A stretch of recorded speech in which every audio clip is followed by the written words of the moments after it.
All right. Good morning, Summit Academy students. It is Wednesday, May 20th, 10 o'clock in the morning, so we will be doing Spanish here shortly. As usual, I'll give a couple minutes for people to join. So if you're watching this in a later time, you can just skip ahead to about the 2-minute mark. But if you're here live, we're just going to sit and wait about another minute and a half to see if anybody else decides to show up live for our final Spanish class of the school year tier, right? Hard to believe it's come to an end, but had to eventually happen. So I hope everyone's doing well. Hope everyone's, healthy. No one. I wonder if anybody. I talked to my dad last night, and my parents are fine, but we were wondering if anybody I don't know anybody personally who's gotten affected by the coronavirus. Who's gotten sick from it. My parents don't know anybody personally, so I wonder if any of you do. Any of you, the students. Hopefully not. But if hopefully no one in our 8th grade or no one in our students or our school community has gotten it. But so try to stay safe. Get outside, enjoy the weather. It's been kind of hard with the with the rain we've had, but today looks like it's going to be a nice day. So get outside, play some basketball. Ride your bike, skateboard, or whatever you do. Get some fresh air.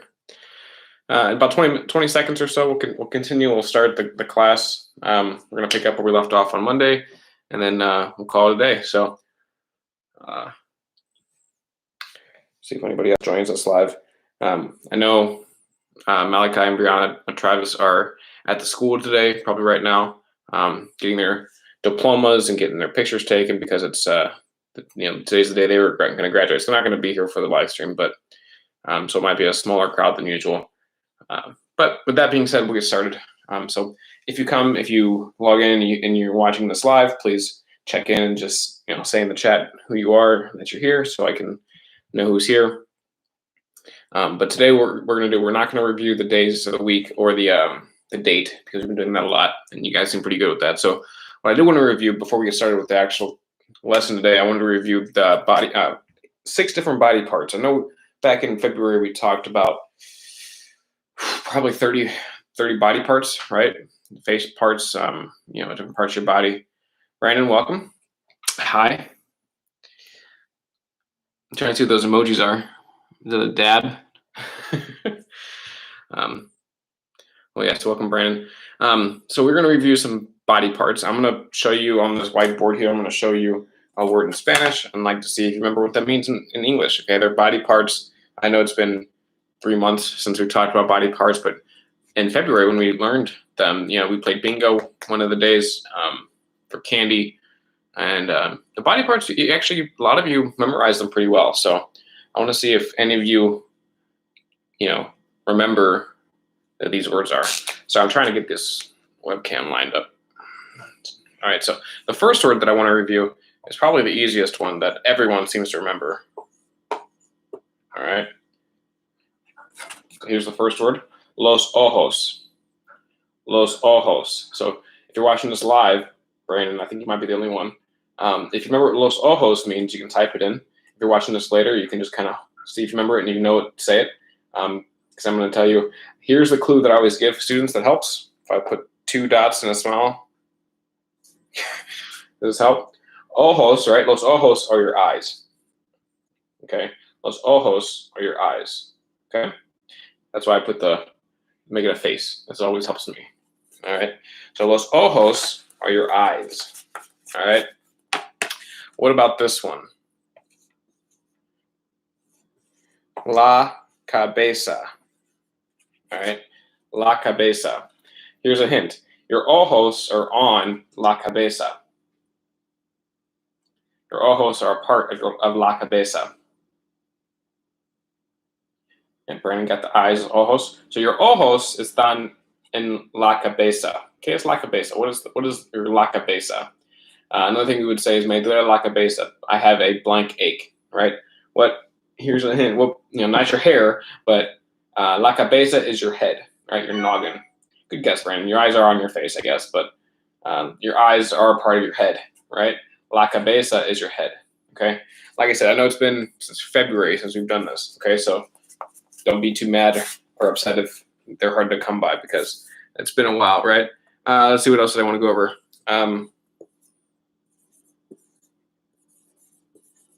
All right. This one, las manos. All right. And this one is weird because you say las and you would think for, oh, manos, it should be los manos, right? But it's not. Las manos. All right. Las manos, here's my hints. You have two of them. You have two of these. And you have two of these. And I always tell you to raise one if you have something to say in class.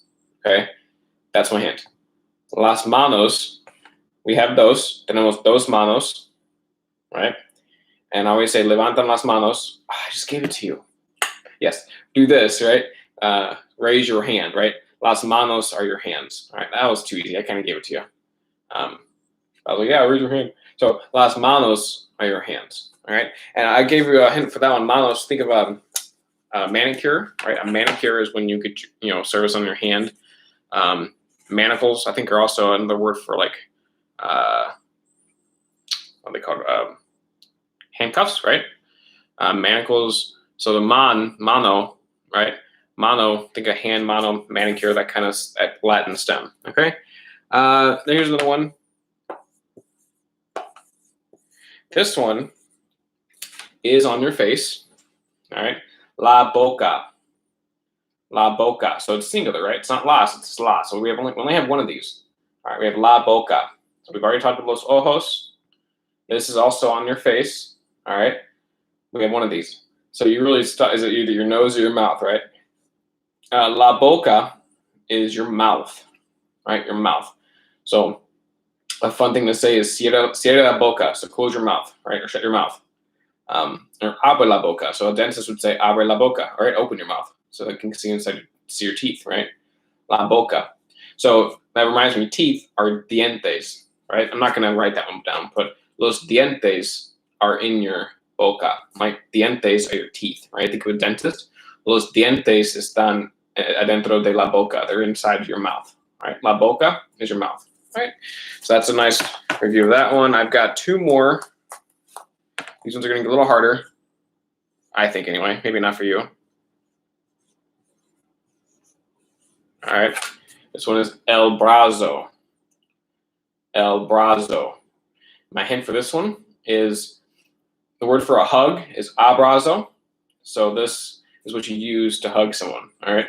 El brazo, even though it's singular, you actually have two of these. That's another hint. So this is the singular form of el brazo, but I could say los brazos because we have two of these. So what do you think a brazo is? Like I said, you use a brazo to make an abrazo, to make a hug, right? So what do you use to hug someone with? Yes, Brandon, good, your arms. So el brazo is your arm, all right? If you made a plural and made it los brazos, that would be plural for arm, right? So if you changed el to los and added an s, so this would be the plural, los brazos. Los brazos would be arms, okay? So nice one, Brandon, that was good. I have one more. This one will probably be tough, but that's okay. All right, la rodilla. La rodilla. I'm trying to think of a good clue for this one. It's lower half of the body. It's not your leg, but it's part of your leg. Okay, that's my hint. La rodilla. All right. The word for your leg is la pierna. This is not your leg, but this is something, a part of your leg. La rodilla. All right. La rodilla. So I really don't know how else to hint other than, without giving it away. So if you think you know what it is, say it. Or if you're here and you can type it, you can type it.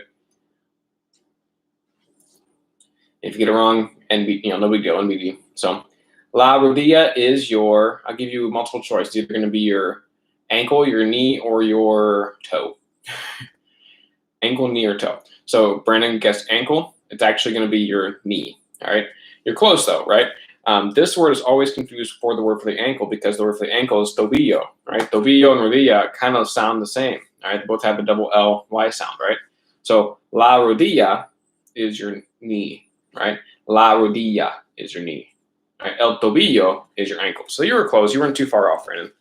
But like I said, we went over so many body parts back in February, and it's been a long time, and there was a lot to memorize then. So I just wanted to touch upon 6 of those. Like I said, there's a lot more, but something we could have, reviewed from way back when life was normal, when we were actually in school. All right. So today, what I wanted to do is finish this handout. We started this on Wednesday, so if you were with me on Monday. If you were with me on Monday, we started this, right? We worked through this all together. Fill in the blanks. We were talking about these backward verbs, right? Verbs that act kind of backwards, like where normally, I'm gonna do this so I can see through the paper. Normally, the subject comes before the verb, right? That's normal. Subject, then verb. Subject, then verb. Subject, then verb. These ones are called backwards verbs because they're backwards. The verb comes before the subject, right? Verb, subject, as opposed to subject, verb. That's why these are kind of confusing, and they're called backwards verbs because they operate differently. Today, what we're going to review is the words that we always put in front that tells us who is receiving the action, okay? We've done this before, but it's a good review, okay? So you're going to need a second page that we haven't touched yet. The second page, on the bottom it says page 77, the comprehensible classroom, page 77. All right, so at the second page, the backwards verb. I don't think it's on, it might be on the back of this. I don't know if it was printed that way, but you might have a different page. But we're going to pick up this where we left off, okay? I'm going to start reading up here, and we're going to fill in the blanks as we go, all right? So the top of the page, it says, if you want to say specifically who the recipient of the verb is, you put that information, and you're going to fill in the blank before the pronoun. So I'm going to write before, and I'll show you what I wrote before, all right? You're going to put the information before the pronoun and write the word in front of it, all right? When we were talking about gustar, to like something, I called this the clarifier, remember? For some of them, you have to clarify who you're talking about. The name, or ella. For them, to them, you got to put that information before it with the letter all right? And that's what this is saying. So I called it a clarifier when we were using the verb gustar, but that's all this is talking about now, all right? What I want you to do next is right here. It says indirect object pronoun. Right here, can you see? Yeah, indirect object pronoun. What I want you to do over on top of this box, right? Just IOP. All right, it's easier to remember IOP than it is to remember indirect object pronoun. All right, like I said, that's a fancy way of saying something that you don't really need to know about. But what that's going to do is what we're going to fill in now are the indirect object pronouns. And I'm just going to talk down here about why they're called that. Okay. So the indirect object pronoun for yo, to say that something I like is something that refers to me, you're going to put the word may. All right. May. So if we're talking about I, and we're using these verbs, something that I like, something I love, something that interests me, we're going to use the word may. Okay. For tu, we're going to use the word te, T-E. Okay. Hopefully this looks familiar for you because like I said, we've used these with gustar. All right. Yo is me, tu is te. And then for the bottom one, el instead, you're going to put the word le. L-E, le. Okay, yeah. All right. So we have me, we have te, we have le. So hopefully these are familiar.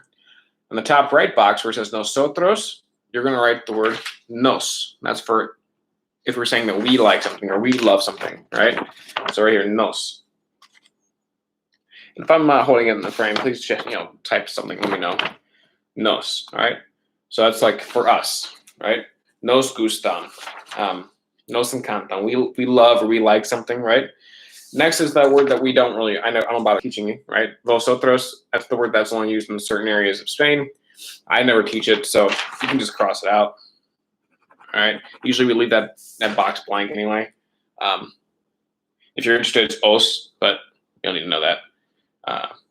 So we're going to skip down to the bottom box for ellos, which is they, or ellas, and then ustedes, which is all of you. And that word is going to be les. All right. Les. So there's your completed box. Me, te, le, nos, and les. All right. Now going back to this clarifier up here, down right here is just some examples, right? And we'll read through those together. So an example says, "A nosotros nos gustan los perros," and that's saying for us, we like the dogs. We like dogs. Okay. The "a nosotros" part is optional. You don't really need that, but it just is specifying that we're talking about us, right? For the next one, "A Gemma le encanta nadar." For Gemma, she loves to swim.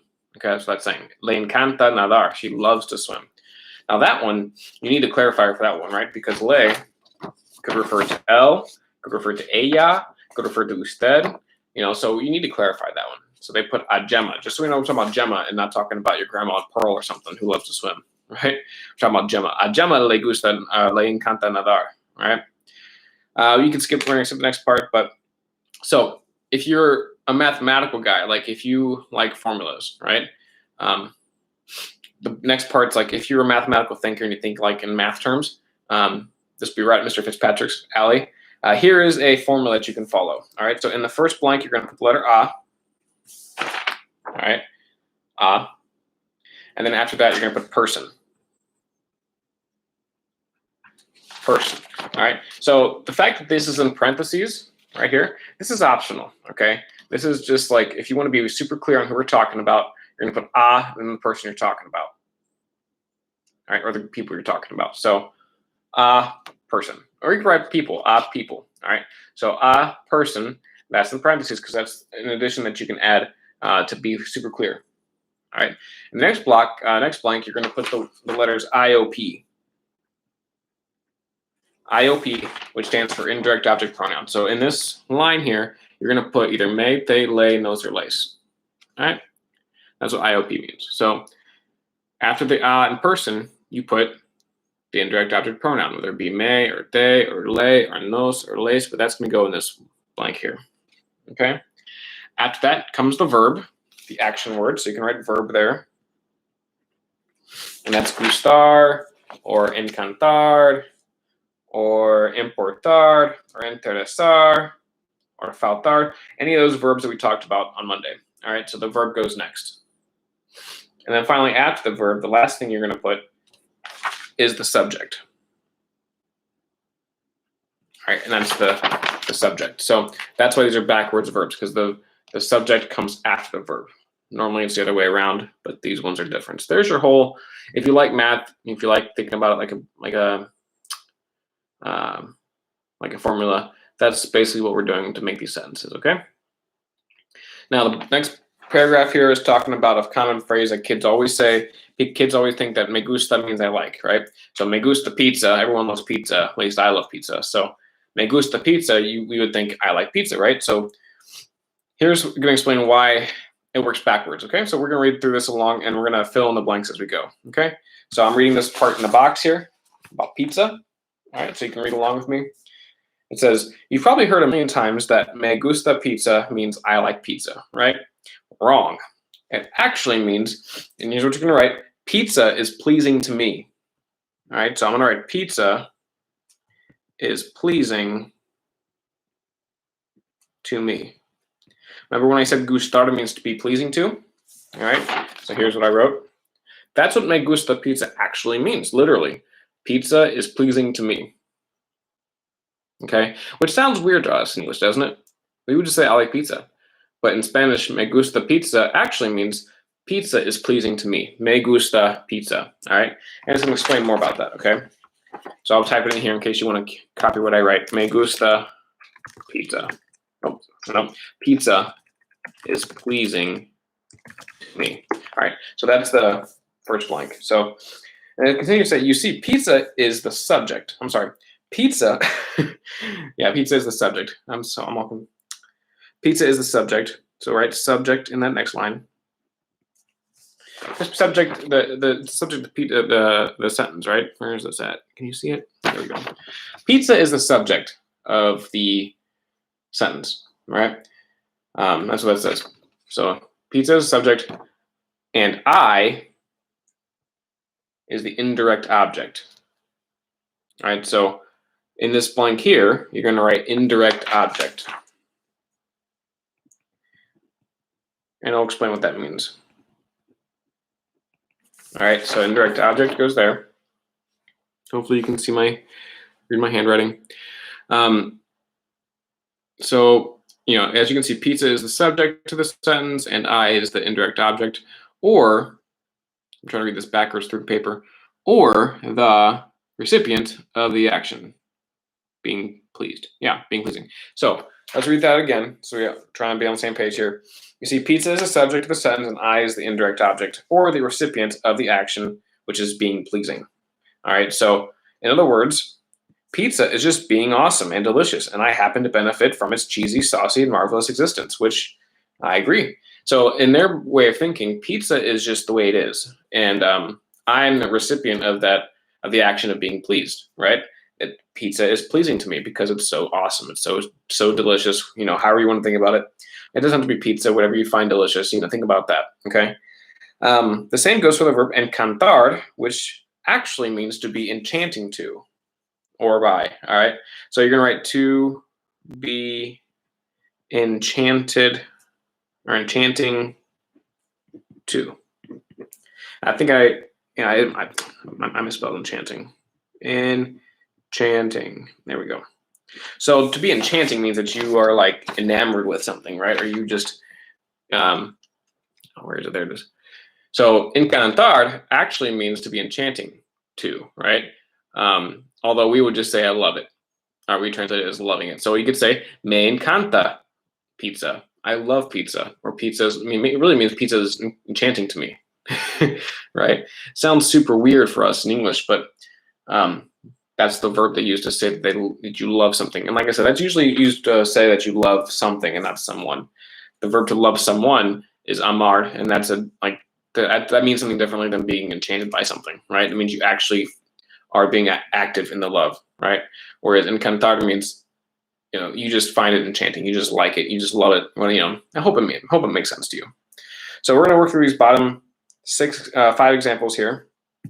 I don't know if I have time to circle and underline the verbs like they want us to, but the first example is a Maria le encantan los animales. So for this, I'm going to fold the paper in half just so I can see the camera better. All right. So a Maria le encantan los animales. All right. So we want to write what that means in English. All right. So we're talking about who? What's the name? Maria, right? Maria is who we're talking about. And we know that encantan, if you look at this other page, this is from Monday, all these verbs are right here in this box, okay? Encantar means to love, right? Or to be enchanted by. We would say love, though.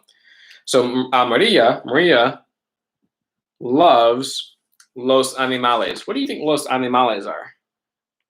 Los animales.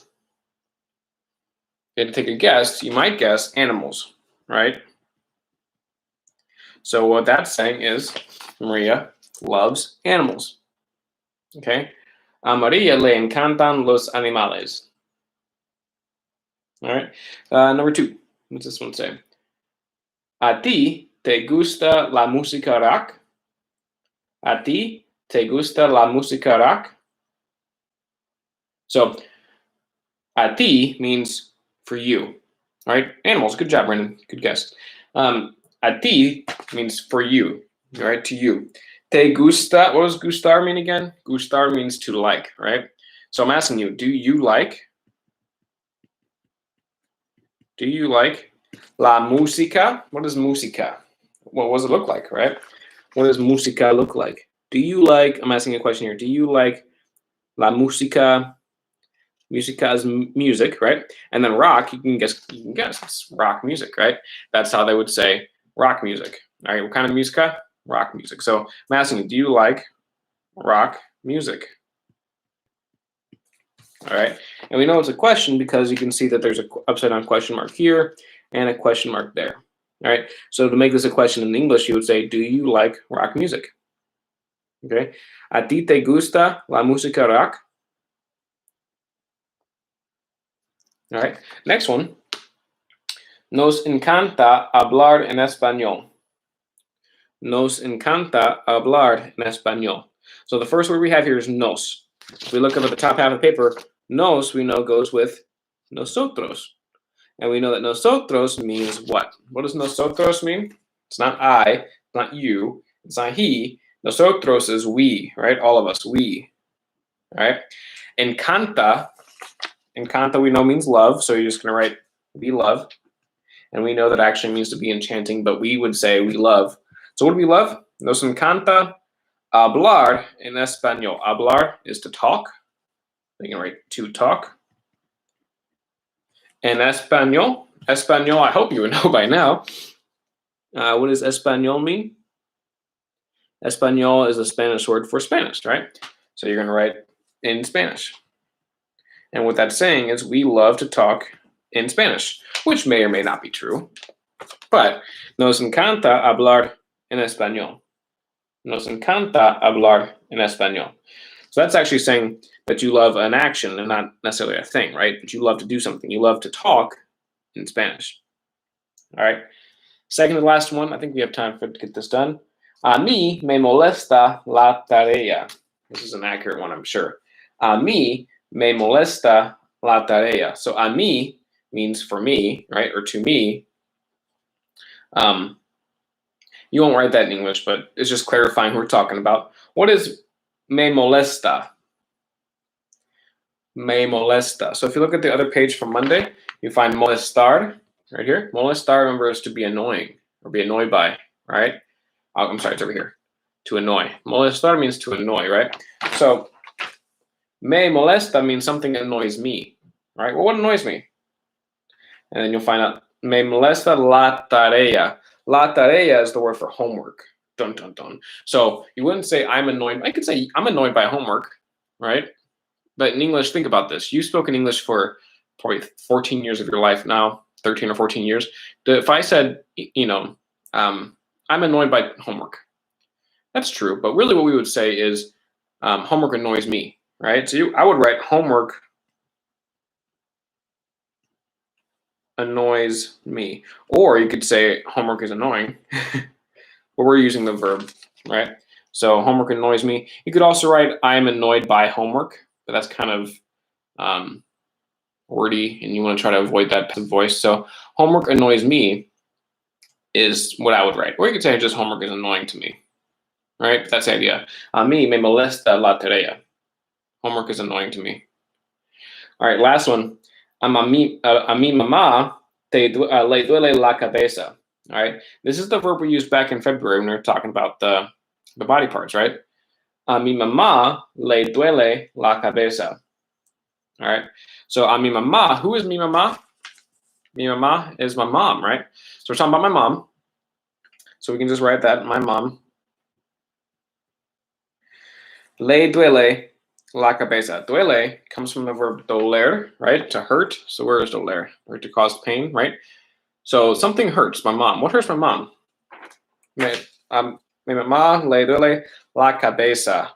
Ooh, is that one of the words we reviewed this morning? I think it was, didn't we? Yeah, we reviewed. I didn't even plan that. So la cabeza is that one of the body parts we reviewed today. La cabeza is your head, right? So, or we put it all together here. We say mi mamá le duele la cabeza. So my mom's head hurts, right?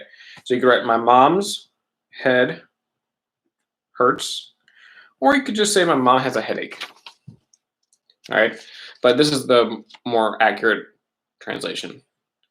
Mi mamá le duele la cabeza. My mom's head hurts. You could also say mi mamá tiene un dolor de cabeza, but that's like my mom has a headache. But what this is saying is my mom's head hurts. Okay, maybe it's just maybe she bumped her head or something. Mi mamá